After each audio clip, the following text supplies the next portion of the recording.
While your power bill goes up, Duke Energy leaders are making big salaries. Nobody's worth that much money.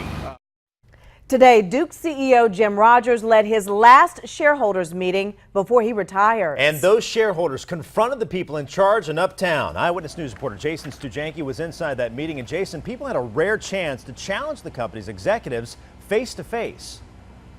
Well, Blair, as you know, most shareholders never even get to meet the executives who run Duke behind me. No less come here to Charlotte, stand in a room with them, maybe just even a few feet away, and confront them and maybe even give them a real tongue lashing. But that's what happened here today. They went and laid into this whole list of directors. It's not the idea that John Moore doesn't like what he sees. it has continued to escalate.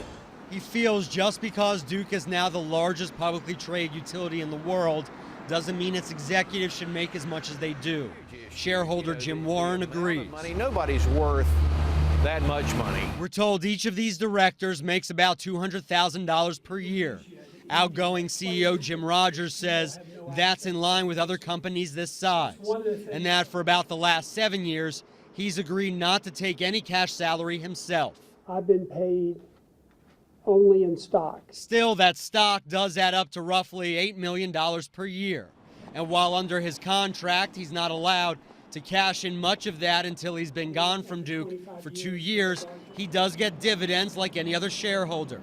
At 4%, that does mean about $300,000 in cash for him yearly. To be candid, as I've been a CEO for a long time, and so I've accumulated a lot of stock.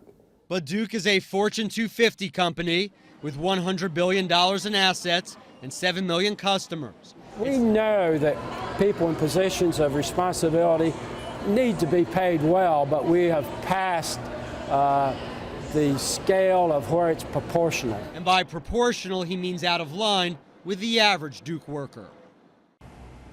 Now, Rogers leaves the company sometime after July. The search is on for a new CEO. In fact, we're told the search committee met for a few hours inside here this morning to discuss that, and at this point, we're told they're considering both external and internal candidates.